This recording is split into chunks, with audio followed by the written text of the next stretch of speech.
¿Quién será la mujer que a tantos inspiró poemas bellos de amor? Centros María, Reina de la Paz, invitan a un encuentro con nuestra Madre, la Madre de Dios. La palabra y el color. A Jesús por María. La mujer, el rey y el labrador. Experiencias en nuestra vida cristiana, de la mano de la Santísima Virgen. El sabio, el ignorante, el pobre y el Señor. Producción ABA Comunicaciones Pastorales, al ritmo de la nueva evangelización. Carrera 42, número 5247, Córdoba con la Playa, Medellín. Email abacomunicaciones@gmail.com. Nuestra Señora de la Paz habla al mundo. Ave María. Déjese llevar de la mano de María en el camino hacia Jesús, abriendo el corazón a su mensaje. El Señor contigo, Ave María. Vívalo y compártalo. Mensaje de Nuestra Señora María, Reina de la Paz.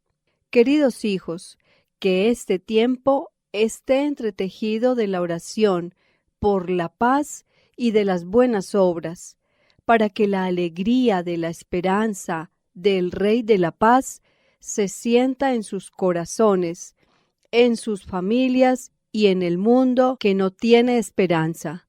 Gracias por haber respondido a mi llamada.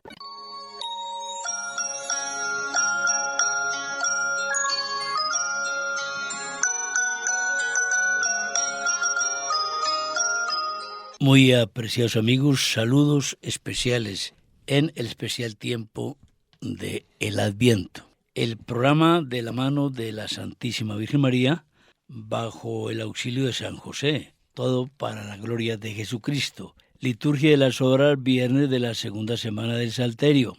Nuestra Iglesia Católica recuerda hoy la memoria de San Valeriano, obispo. Nació en el año 377.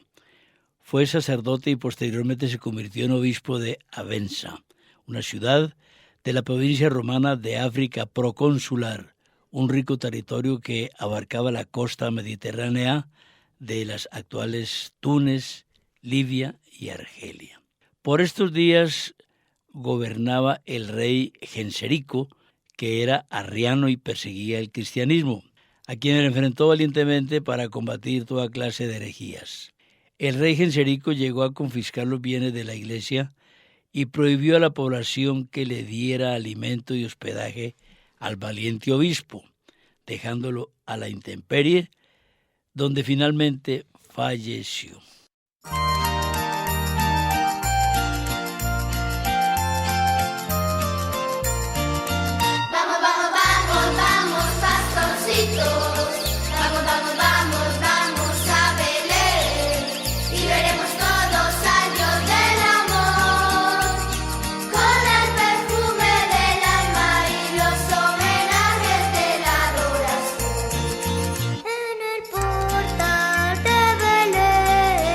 Ay,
Bien, después del acostumbrado villancico de esta época, vamos a entrar al tema de este momento mejor de esta época.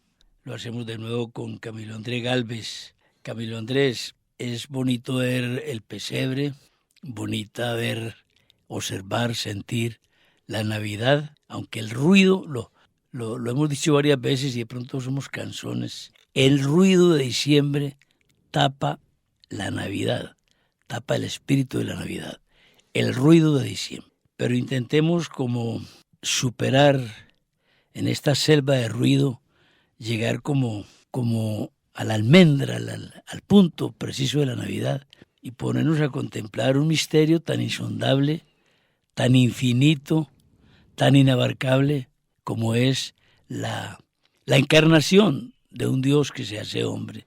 Es eso tan grande, tan inmenso, representado en una mesita con unas figuritas en un pesebre.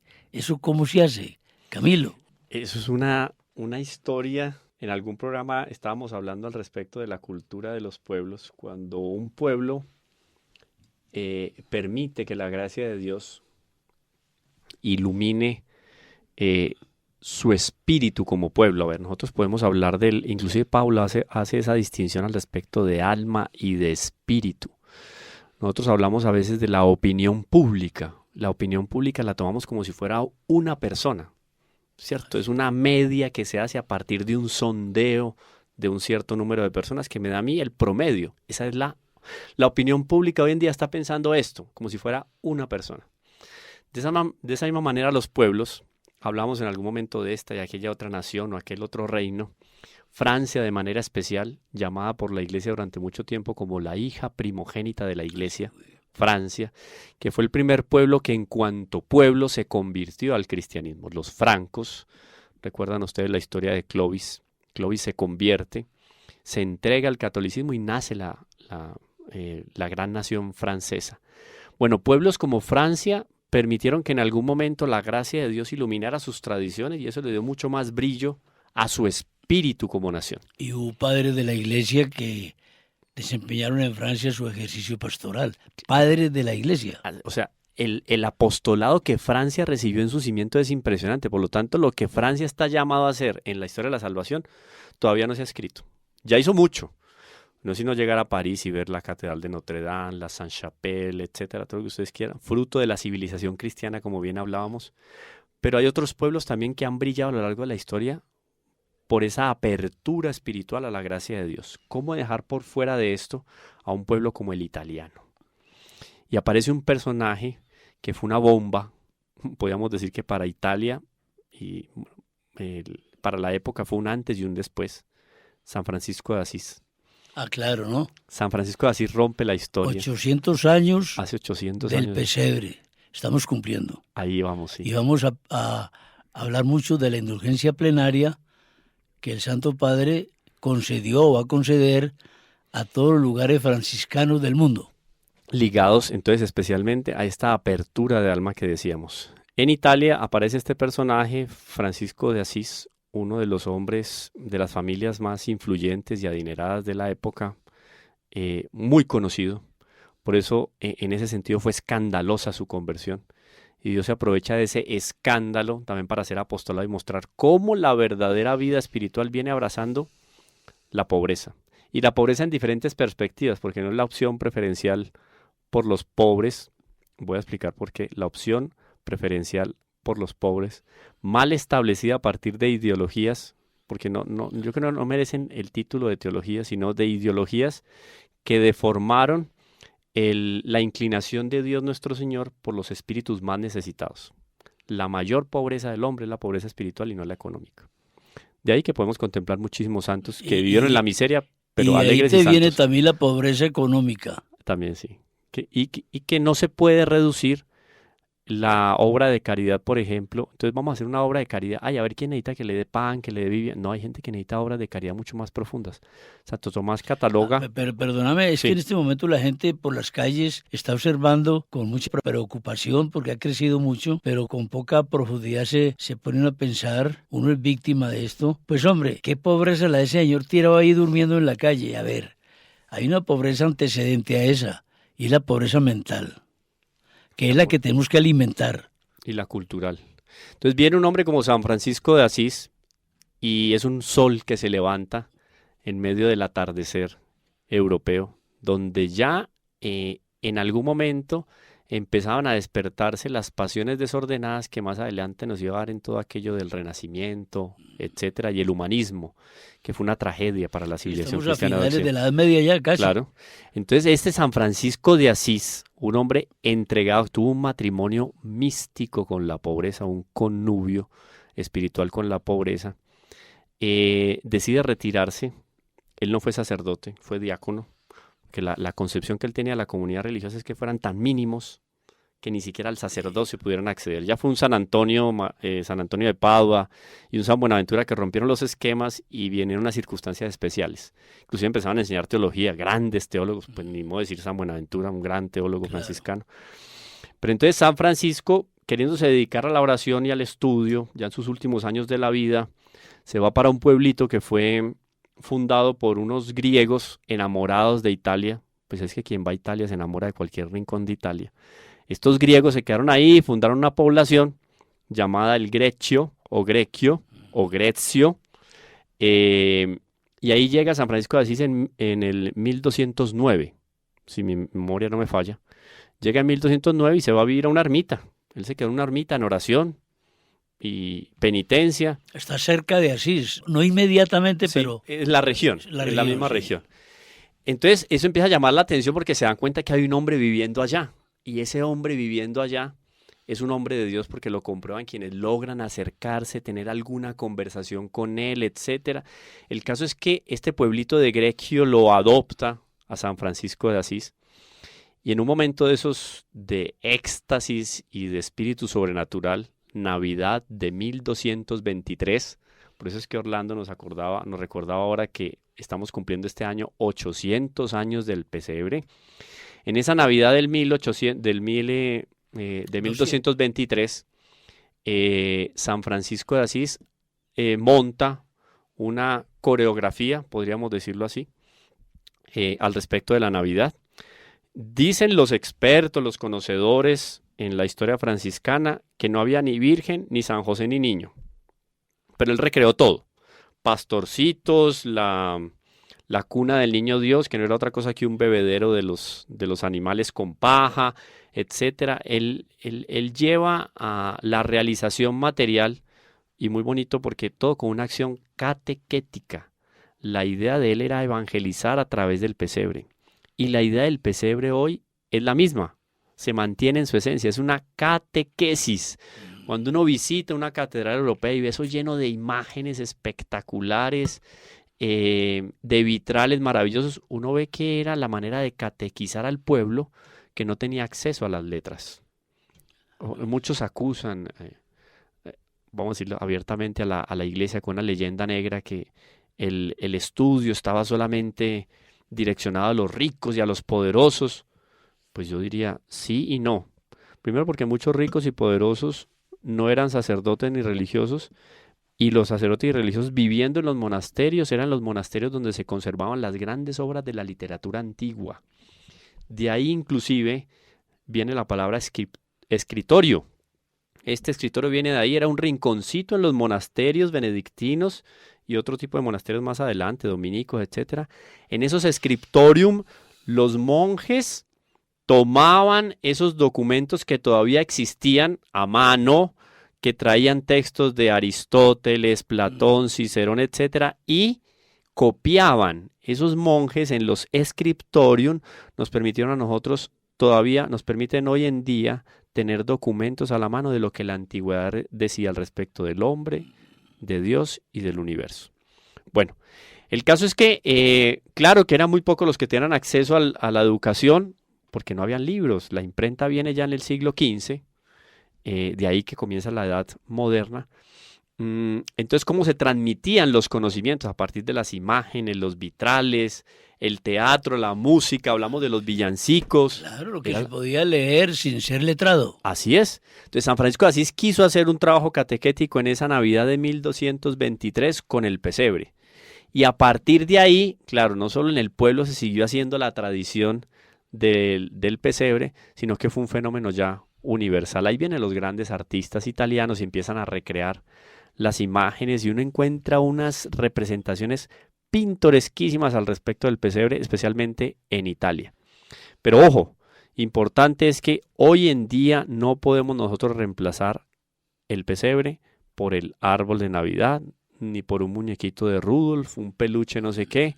El verdadero espíritu de la Navidad, que marca un tiempo litúrgico en la iglesia y que va a permanecer hasta el fin de los tiempos, es el nacimiento del niño Dios. Y de ahí el pesebre.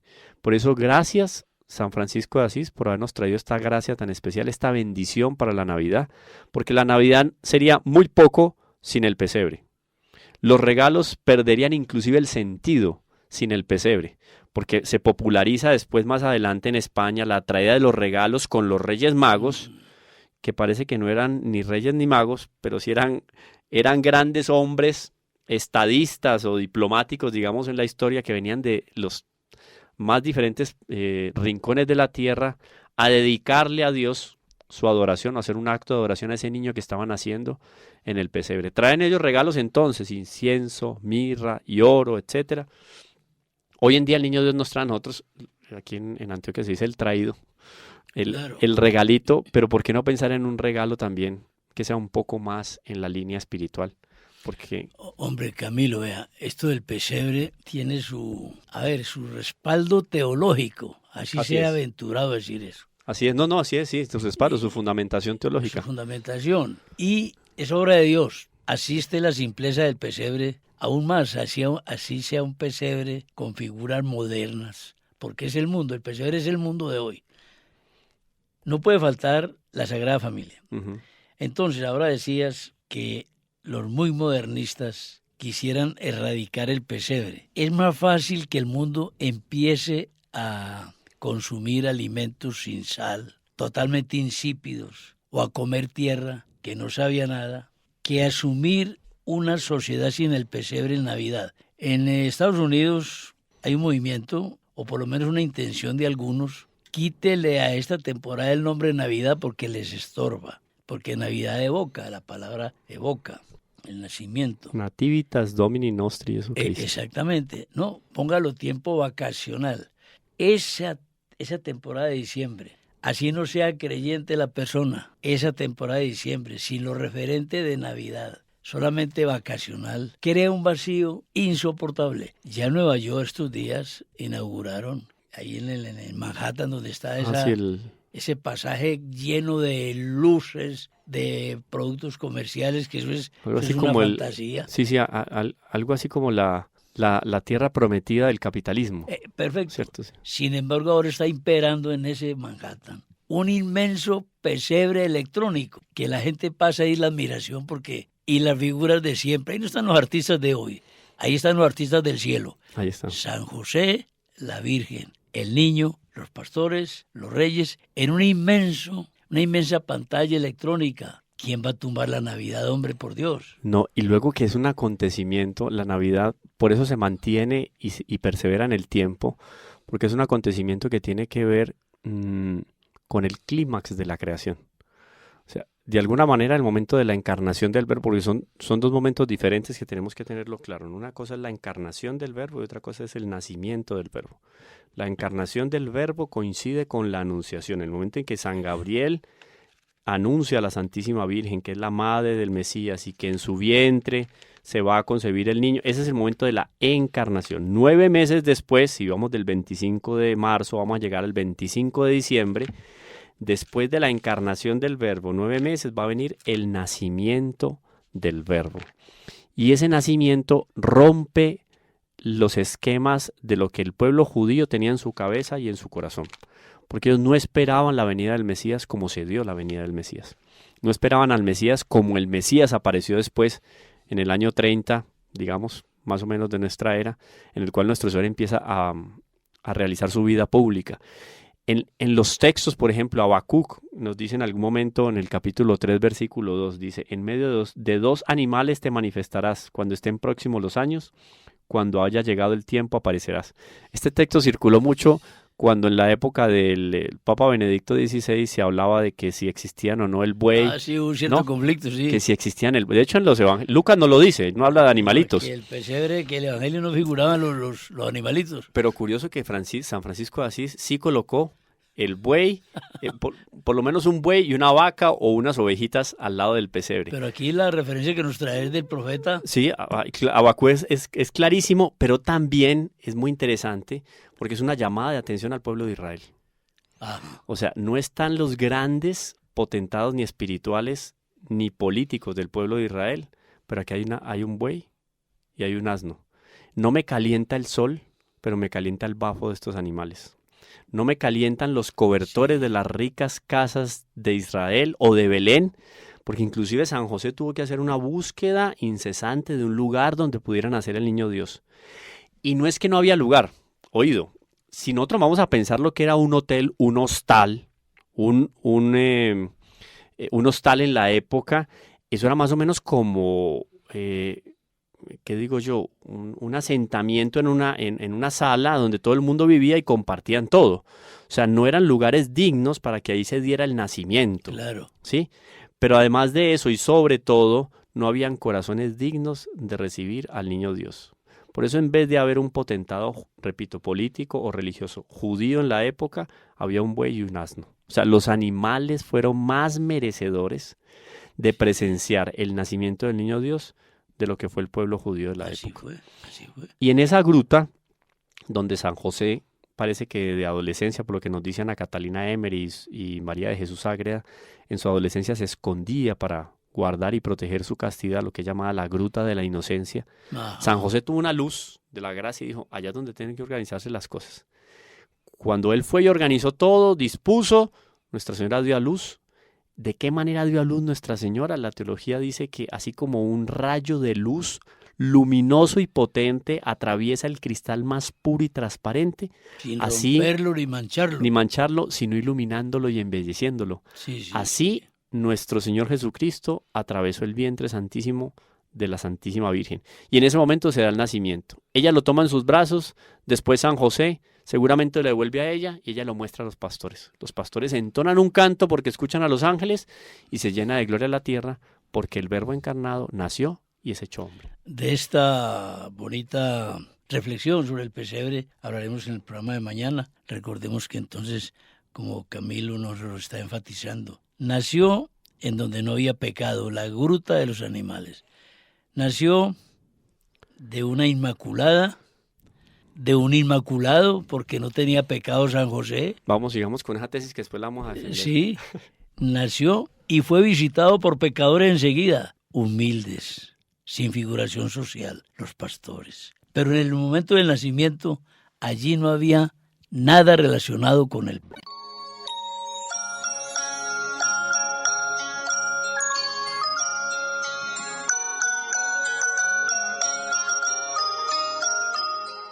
En ABA Comunicaciones tenemos el gusto y el cariño de ofrecerles pesebres sumamente hermosos, sumamente artísticos. El pesebre tradicional, las figuras representativas tradicionales, Jesús, María, el niño, los 3 Reyes Magos, los pastores, el ángel, los animalitos, en fin, todo lo que representa ese altar que no es un muñequero, es el altar para recordar gráficamente ese gran misterio del nacimiento de nuestro Salvador. Con mucho gusto les atenderemos. Pesebres muy hermosos. Desde luego que es muy grato recibir regalos y más grato todavía obsequiarlos. Pensamos que un regalo bien apropiado es algo que permite el crecimiento espiritual. Es un detalle muy delicado, además de elegante, regalar un libro. Tenemos libros muy interesantes en ABA Comunicaciones Pastorales. Por ejemplo, La consagración a San José, las maravillas de nuestro Padre espiritual,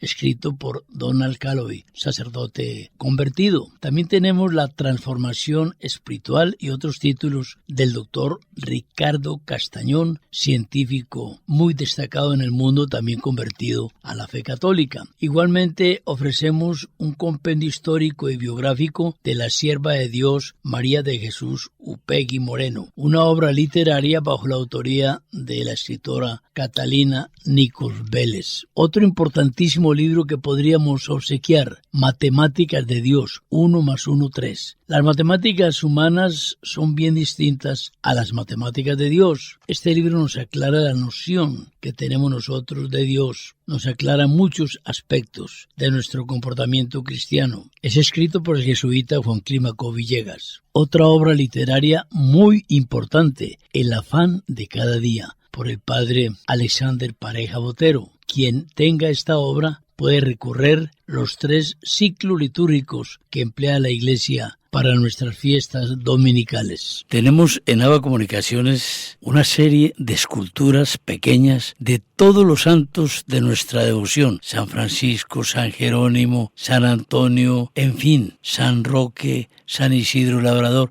Muchos bulticos de santos. Esa simpatía que tenemos los católicos por las imágenes, que son verdadero lenguaje para leer las virtudes, los santos, las imágenes. La imagen vale más que en mis palabras, dice el adagio. Entonces, con muchísimo cariño, también es un regalo que podemos escoger para nuestras amistades. De la mano de San José, vamos a decirle a la Santísima Virgen María con un gran cariño.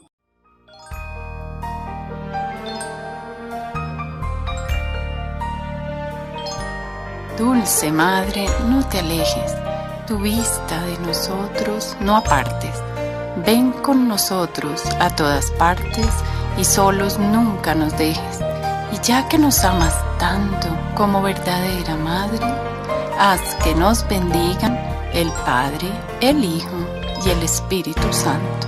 Amén. Centros María Reina de la Paz invitaron a un encuentro con nuestra Madre, la Madre de Dios. La palabra y el color. A Jesús por María. La mujer, el rey y el labrador. Experiencias en nuestra vida cristiana, de la mano de la Santísima Virgen. El sabio, el ignorante, el pobre y el Señor. Producción Ava Comunicaciones Pastorales, al ritmo de la nueva evangelización. Carrera 42, número 5247, Córdoba con la Playa, Medellín.